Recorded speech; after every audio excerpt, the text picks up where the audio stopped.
I was recently in a meeting with 6 or 8 business owners. We were talking about the things we were each trying to accomplish in our various spheres of influence and the things that we were doing to accomplish our objectives. One of the men made this observation. He said, "I don't think salespeople should set a goal for number of closes." I was curious about that and queried him, help me to understand why a salesperson would not set a goal for number of closes. And he said, well, a close is not in their control. They can't control the behavior or the decision of any individual. So to say they're going to have a certain number of closes is not within their control. And we should only set goals for things that we control.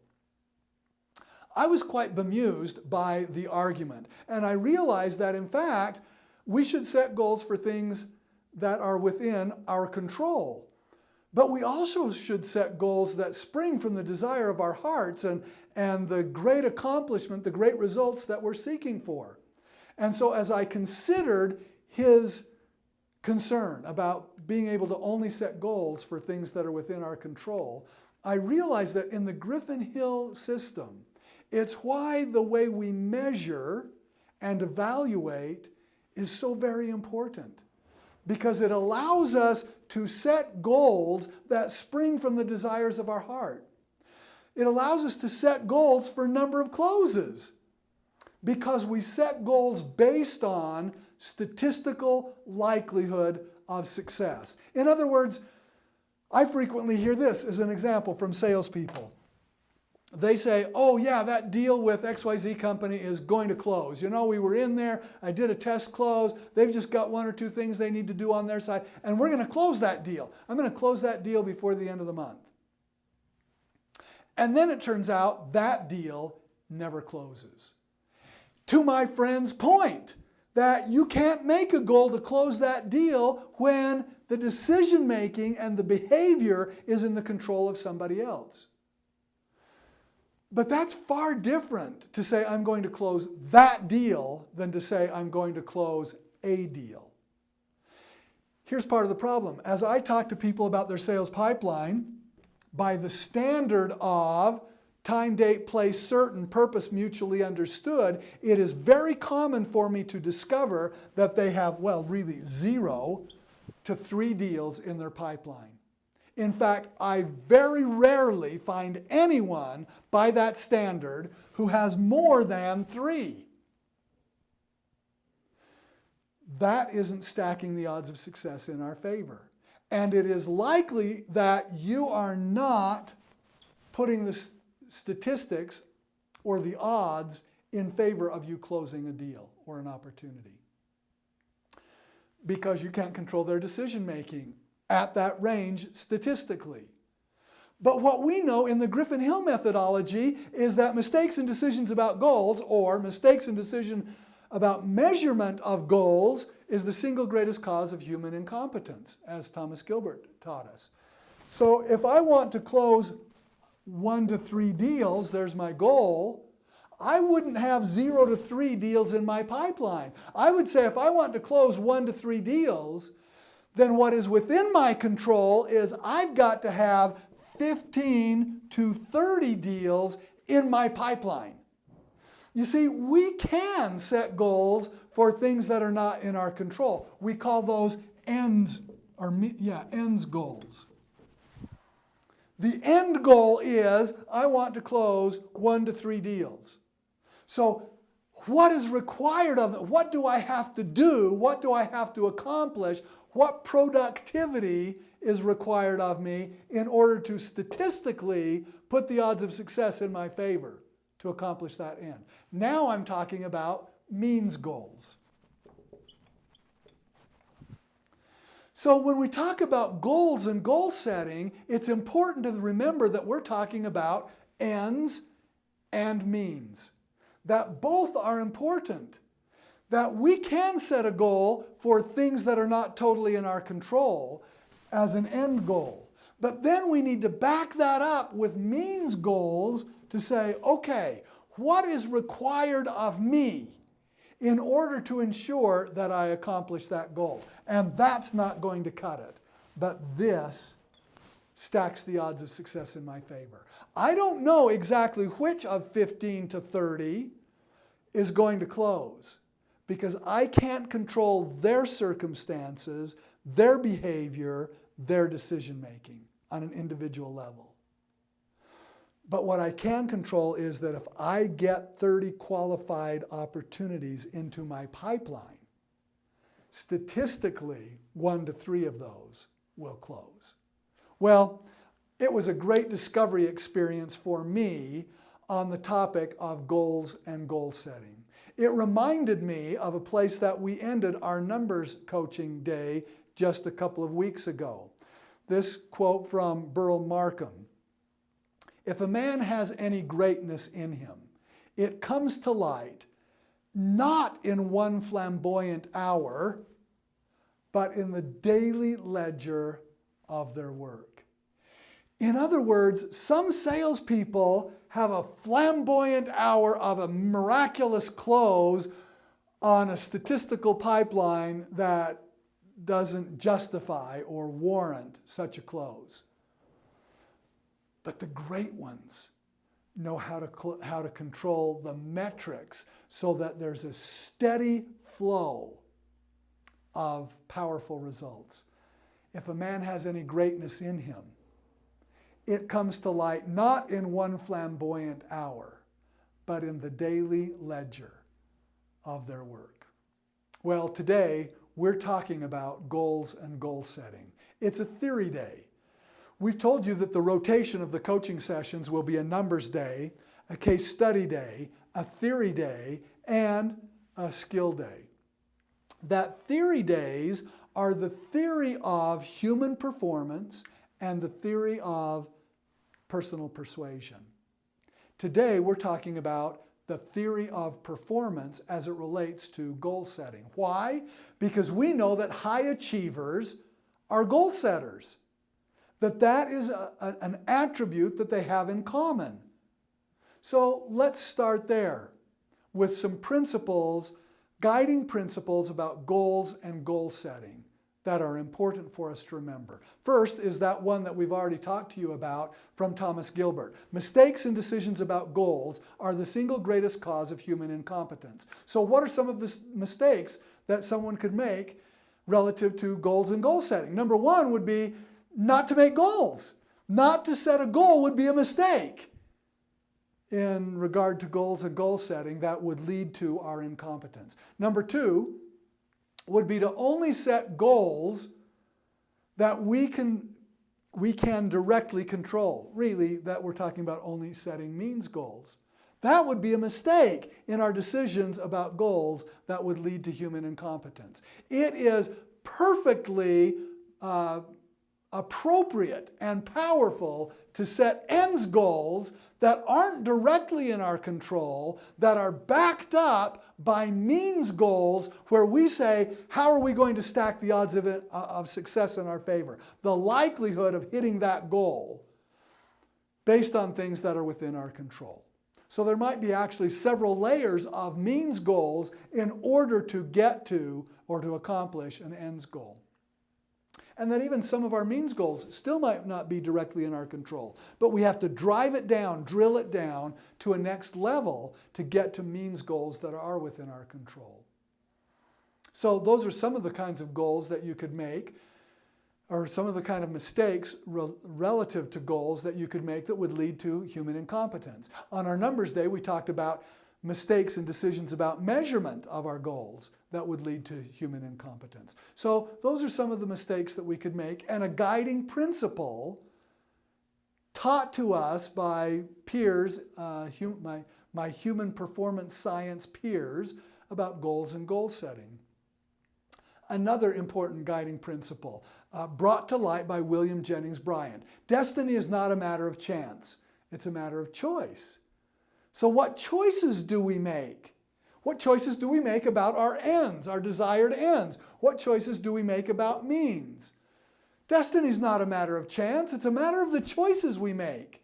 It's not a thing to be waited for. It's a thing to be achieved. And if we simply believe that it's a matter of chance or that we'll sit around and wait for it, that would be a mistake associated with goals that would lead to our incompetence. Third guiding principle. Mr. Ballard, a great humanist, businessman, and religionist, says this: I am so thoroughly convinced that if we do not set goals in our life and learn how to master the techniques of living to reach our goals, we can reach a ripe old age and look back on our life only to see that we have reached but a small part of our full potential. When one learns to master the principles of setting a goal, he will then be able to make a great difference in the results he attains in his life. I love this quote, and it's rich with understanding, instruction, and meaning. Let's start with this word master. It comes up twice. So there are two things that we have to master. The first thing that we have to master is the techniques of living to reach our goals. But the other thing we have to master is the principles of setting a goal. So as we talk about goals and goal theory, we have to talk about the principles of setting goals and the techniques of living to achieve those goals. There's something else that I find quite profound in this quote from Mr. Ballard. We can reach a ripe old age and look back on our life only to see that we have reached but a small part of our full potential. This suggests a measure of regret. That as I had a client say this to me the other day, looking at my silvery hair and my stage of life, and said, you know, life is like a roll of toilet paper. The closer you get to the end of the roll, the faster it goes. Well, that's kind of how we get when we get to our ripe old age and we look back on our lives. And if we were to look back on our lives and say, wow, I've only reached but a small part of my full potential, that would bring to me great regret. And in fact, it does. At this stage of life, I feel the pain of regret poignantly about things that I could have accomplished or things that I could have done had I been more diligent at mastering the principles of setting goals or at mastering the techniques of living to achieve my goals. Goal setting takes effort. The techniques of living to achieve goals takes effort. It's painful. So we can live with that pain of effort, the pain of hard work. Or we can live with the pain of regret. We get to choose. We're going to live with pain. We're going to live with the pain of hard work, or we're going to live with the pain of regret. And I can tell you, from this perspective in life, that the poignant pain of regret is far worse than the pain of hard work. I think that's a wonderful truth that Mr. Ballard teaches. So those are our guiding principles.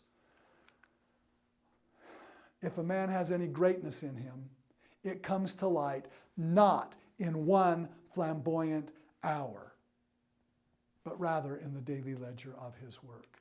That we must live to master the principles of setting goals and the techniques of living to achieve them.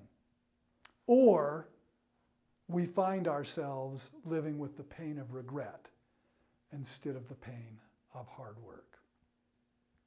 Next is this notion of ends goals. Choose ends. Look at the desired results. That's what Mr. Ballard says again here. We can look back and make a great difference in the results he attains in one's life.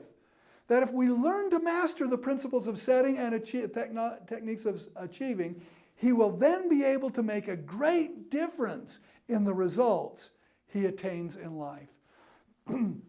That's our ends. What are the desired results? At the end of your life, at the end of the roll, what do you hope to find there? What is it that you want to achieve, accomplish. Write the obituary for the end of your life. What springs from your soul? What desires are often hidden deep there that you are loath to share with anybody else? Goal setting starts there with the desired results. It's consistent with what you do in your high performance journal. Goal setting is important because each week in your high performance journal, you're choosing a desired outcome connected with your overall goals, your overall ends. These are the things that spring from the desires of your heart. What are your desired end goals? Capture them, write them. You've got a little tool in today's coaching session we call the Goal Think Tank. It helps you to think through these processes. But ends are the ideas, the desired outcomes that spring from the desires of your soul. Then means goals. Means are the specific techniques, principle-based techniques that will help you to live to achieve your goals. As you choose as you learn these principles and then choose to act on these techniques, it will help you to achieve greater results than you ever thought possible. Now, we're going to start with some old-time thought processes about goals and goal setting. It's going to start with this notion of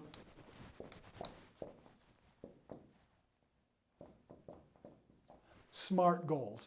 Something that you are familiar with. You've heard this before. That SMART goals become part of the principles and lead to the techniques of setting and achieving goals and goal setting. We think the Griffin Hill methodology is a little better than SMART goals, so we think that they are, in fact, smarter goals. And as you get into the principles, this is not something new yet, but as you get into the substance, the meat behind SMART and smarter goals, you'll find remarkable new substance. You'll find ideas, concepts here that are powerful and that will help you to achieve your own goals.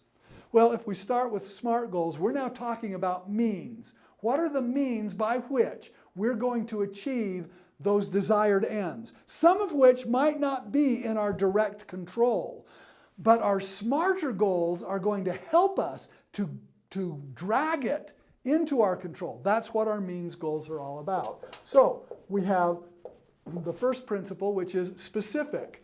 Then it's measurable. Then it's attainable. Then it's relevant, time-bound, evaluate, and record.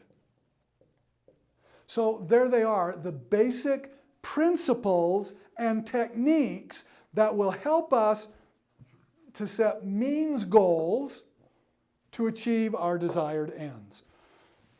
I frequently at this stage talk to people about, okay, what does it mean to be specific? Because quickly people are able to talk about, oh, SMART goals. I know all about SMART goals. I've been using SMART goals all my life. I learned about them in an effective study class in my freshman year in college, and I've been using it ever since. Well, that may be true that you learned about SMART goals, but these are smarter goals. This is what we know about goals and goal setting, is that every year people set New Year's resolution type goals. Number one category, number one area of New Year's resolutions is weight loss. So we'll use weight loss as our illustration for smarter goals here. So if I say, you want to set a specific goal, give me an example. Well, I want to lose 5 pounds. Okay, that's specific. I want to lose weight, I want to lose 5 pounds. Very specific. How does that differ from measurable? Well, it's specific and measurable. So I've got a specific goal that is measurable. What we know at Griffin Hill as human and organizational performance scientists is that specific has much greater meaning and power than to simply be equated with measurable. And when we get the principles and techniques associated with specific right, then it helps us to be more compelling in terms of our measurable goals. So when we think about specific goals, we're going to think about these 4 words. This is unique to Griffin Hill. You're not going to get this anywhere else when you study goals and goal setting. This is unique research and application science of goals and goal setting theory to Griffin Hill. So you're going to want to pay attention here as we talk about type, intensity, frequency, and duration. When we think about being specific, now we're talking about the activity. What type of activity am I going to do to lose 5 pounds? With what intensity will I do that activity? With what frequency will I do that activity? With what duration will I do that activity? Okay, here's an example. Okay, I want to lose 5 pounds, so I'm going to bike. I'm going to cycle. Okay, great. With what intensity? Meaning miles per hour. Am I going to do this at 3 miles per hour? Am I going to do this at 10 miles per hour? Am I going to do this at 20 miles per hour? You can see that it would be different. I can choose a type of activity, but now the intensity with which I do that activity is going to have an influence on my ability to accomplish my goal. What about frequency? Well, I'm going to do this once a year. Probably inadequate to accomplish my goal. This is why we're able to set goals that are not directly in our control at the end stage. Because when we get to the means, we're talking about what's it going to take? What's it going to take in terms of the type of activity, the intensity, the frequency, and the duration time? I'm going to do this for 1 hour. So am I going to do this for 1 hour, 3 times a week at an intensity of, call it 12 miles per hour? I'm just starting out. Now I've got something to work with. Now I've taken this lose 5 pounds and I've given myself even more control. I've gone from an end to a specific kind of set of activities. So when we talk about specific, we're talking about what kind of activities will I do that will stack the odds of success in my favor of losing 5 pounds. Type, intensity, frequency, duration. I'm going to cycle. I'm going to cycle at an intensity of 12 miles per hour. I'm going to do this 3 times a week. I'm going to do it for 1 hour, each of those 3 times a week. Now I've got specific. And amazingly, those things also become measurable.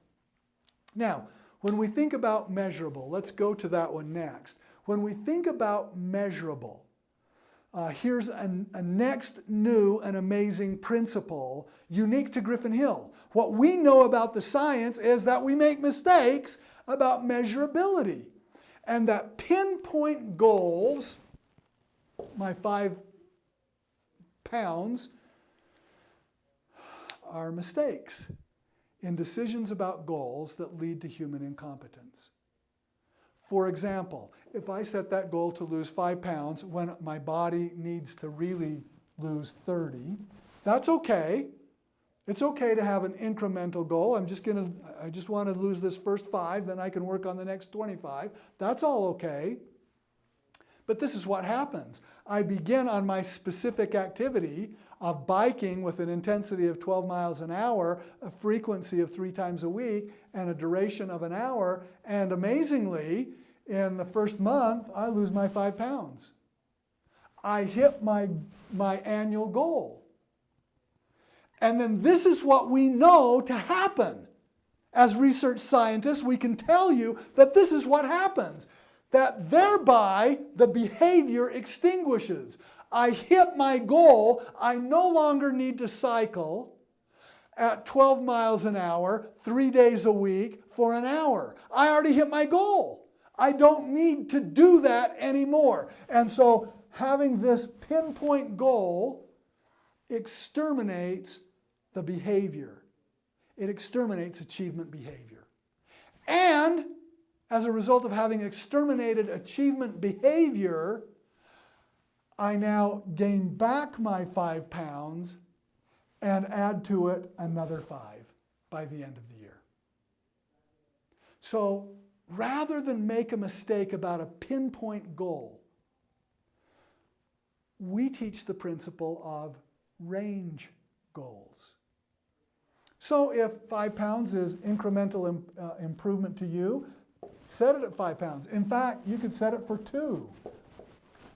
But now set that goal as a range goal. I want to lose between 2 and 30 pounds. Here's the delightful thing. At the end of 2 weeks, I lost 2 pounds. Now how am I feeling? I'm feeling encouraged. I'm thrilled. I'm excited. But what would have happened if I said, okay, well, I really need to lose 30 pounds, so I'm not going to set my goal for 5 pounds because I believe that you go big or you go home, so I'm going to set a great big goal. And the problem with that great big goal is it's so far away that, again, my progress is so slow that I exterminate achievement behavior. I just begin to, well, we talked about this before. It's Martin Seligman's learned helplessness. The achievement is so slow and the goal so far out of my reach that I just don't think I can ever get there. And so it exterminates achievement behavior. The range goal, on the other hand, I hit my 2.2 pound loss in the first month. Now I'm excited. Wow, I've already hit the low end of my goal range. I'm already in the money. It makes me so excited that it accelerates goal achievement behavior. And I keep pressing forward because there's a new place I want to go. It might be another 2 or another 5 or another 10. But I'm working my way towards 30 and I'm already in the money. That's powerful in terms of measurable. So it's not enough to just say I want to lose 5 pounds and now I'm specific and I'm measurable. Inadequate. Specific means what type of activities, with what intensity, frequency, and duration. And measurable now means choose a range goal that will enhance achievement behavior rather than exterminate it. And that's what range goals do. So in the Griffin-Hill methodology, you want to set range goals. Both for ends goals and for your means goals. So if we come back over here, I'm going to bike with an intensity of between 12 and 15 miles per hour, and I'm going to do that 3 to 4 times a week, and I'm going to do that for 45 minutes to an hour. Now you start to see the power of a range goal in measurability as we look at ends and means. So for both ends and means, when you get to measurability, you want to set range goals. Now, let's think about this notion of attainability. So again, before we talked about, well, if you set that goal too high, it leads to the extermination of achievement behavior because progress is so slow and the distance so great to the achievement of that goal that it seems like I'll never get there. And so it exterminates achievement behavior. So attainability, this principle of attainability is start with incremental improvement.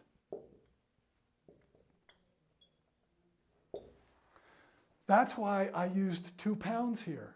It's incremental. I don't have to say 30 pounds or 5 pounds or 10 pounds. It's just what would make me feel like I'm on the path. I just need to be 1 step better than where I am today. And that 1 step better is incremental improvement. Small, teeny.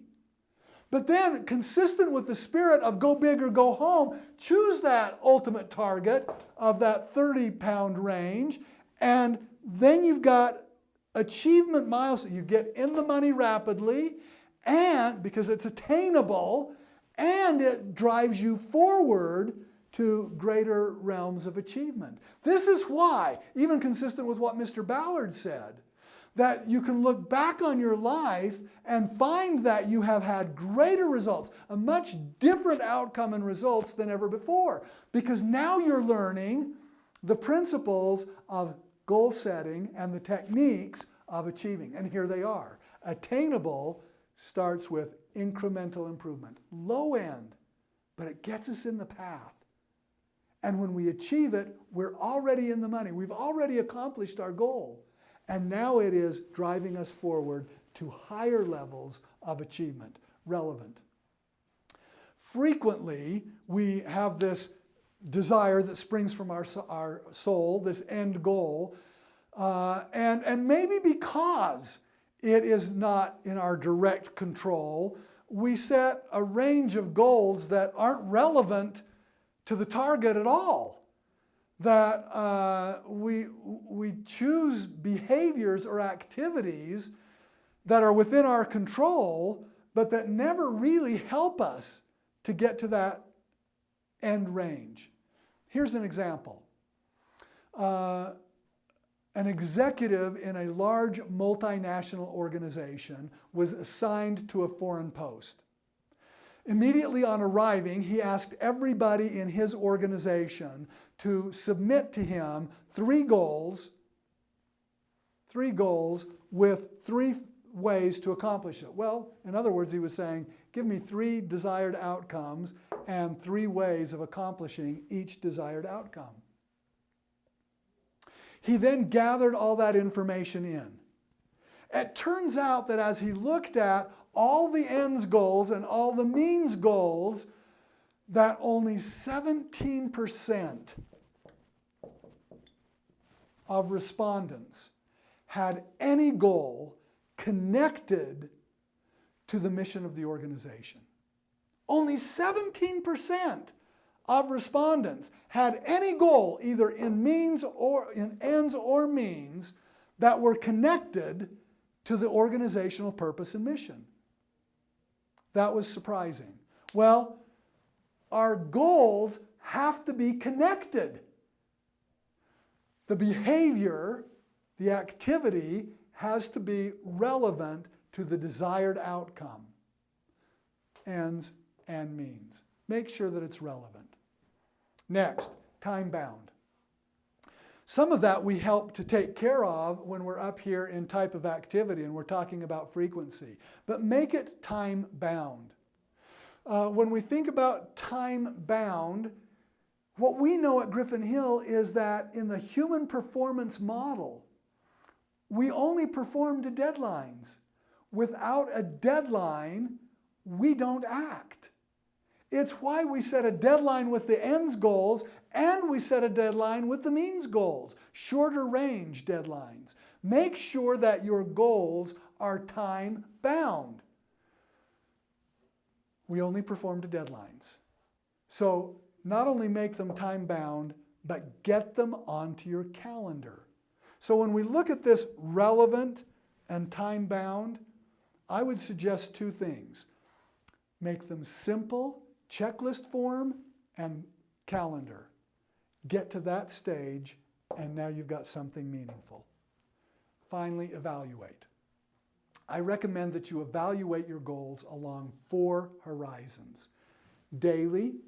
In fact, for many of our salespeople, the inside salespeople, we break that down to multiple times per day. Daily, weekly, either monthly or quarterly. I will tell you that I prefer quarterly, though some prefer monthly. I find that monthly is a little too frequent a horizon when I'm getting everything done weekly. But quarterly works for me. And annually, those 4 horizons. So daily evaluation, weekly evaluation, quarterly evaluation, or it could be monthly, and annual. That means every day, take 5 to 10 minutes every day to evaluate. How did I do on my means goals? I got them into a checklist and I've got them on my calendar. So what was scheduled for me today? And how did I do? And in that evaluation, I like to give myself a grade, an A, a B, a C, a D. And by that I mean it really is an additional compound on my range goal.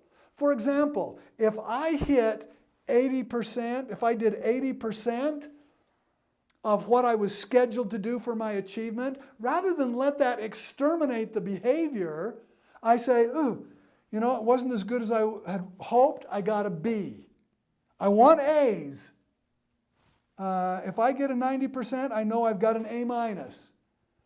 And that helps me to know, oh, I'm on the right track. B isn't perfect, but I'm engaged. I'm engaged in the activities that will help me to get there. And an A, I'm 90%. I'm really working. A C, man, I've got to really step it up.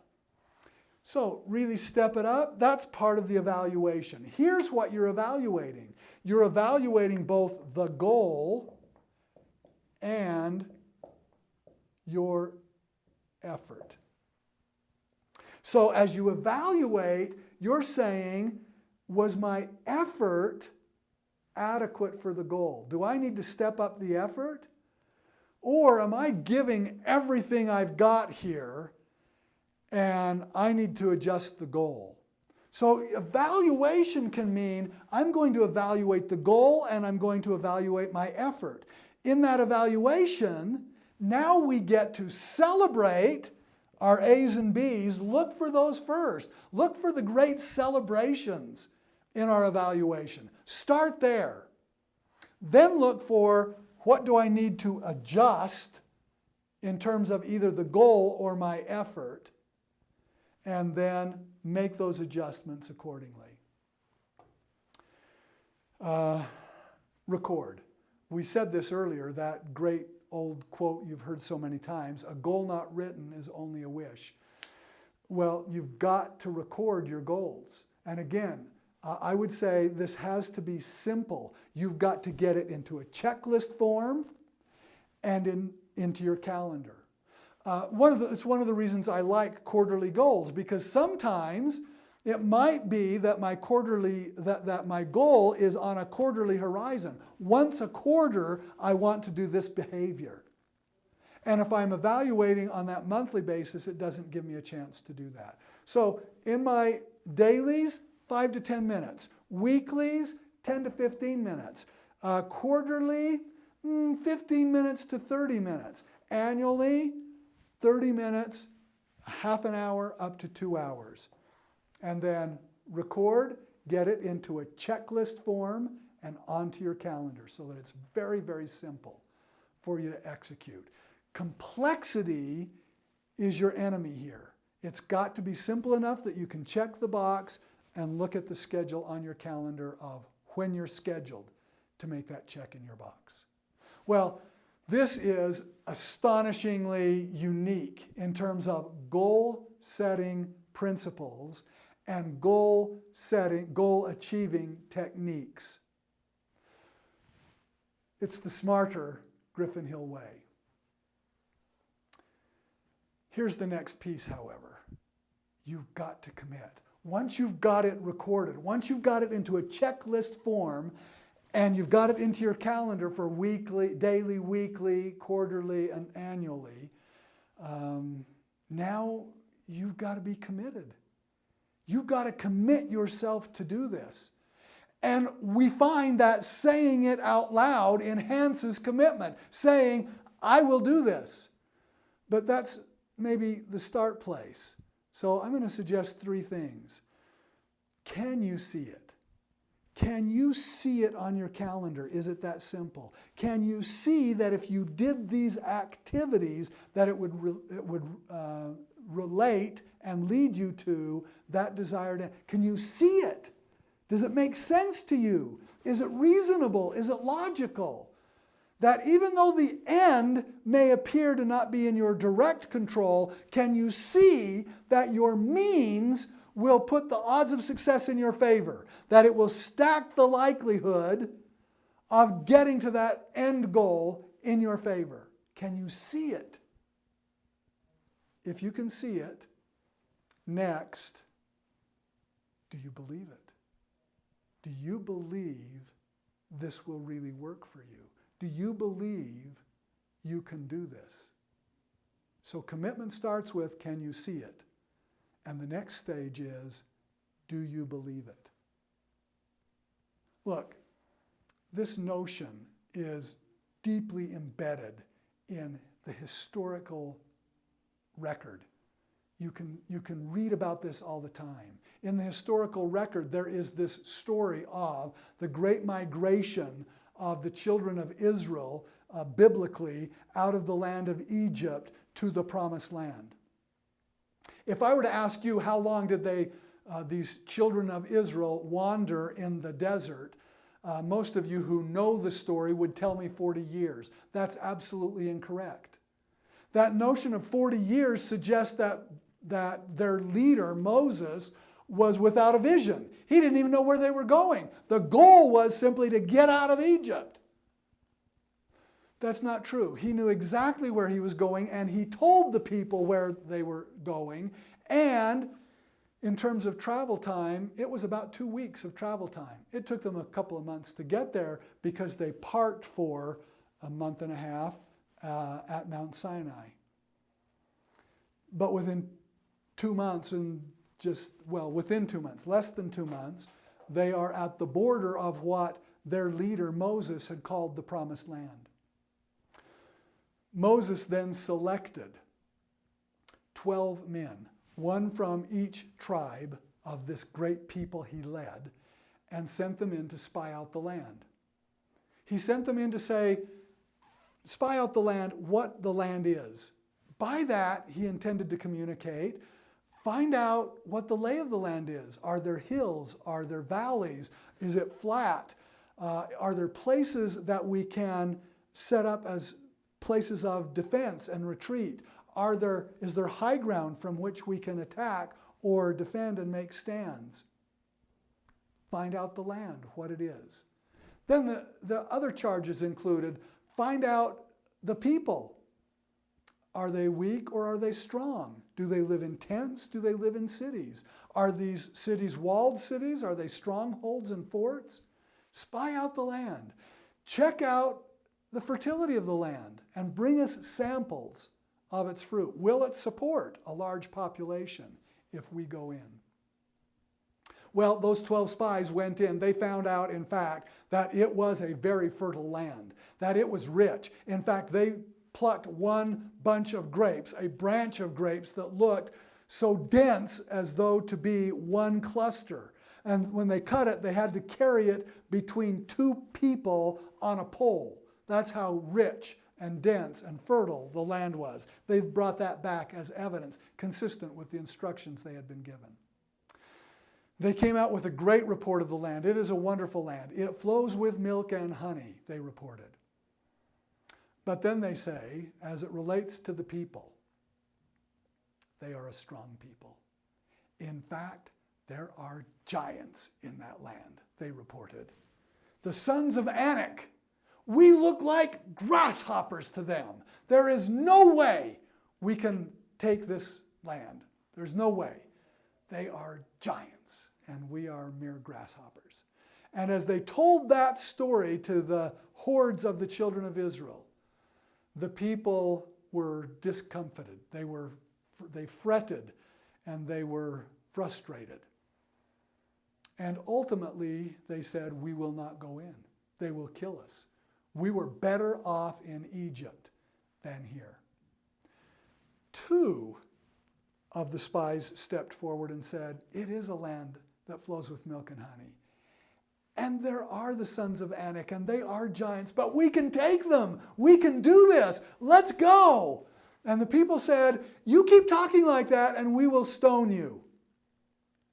It was thereafter that the children of Israel then wandered for 40 years in the wilderness, until everyone who had opposed the goal had perished, except for 2. Everybody under a certain age was dead except for 2, Joshua and Caleb, the 2 spies who had said, it's a land that flows with milk and honey, and we can take it. Well, isn't that interesting? 2 of 12 could see it. They believed it, and they were willing to do whatever it took. They were committed by the 3 standards we just gave you. They could see it, they believed it, and they were willing to do whatever it took to accomplish that. And they believed they had a plan. That math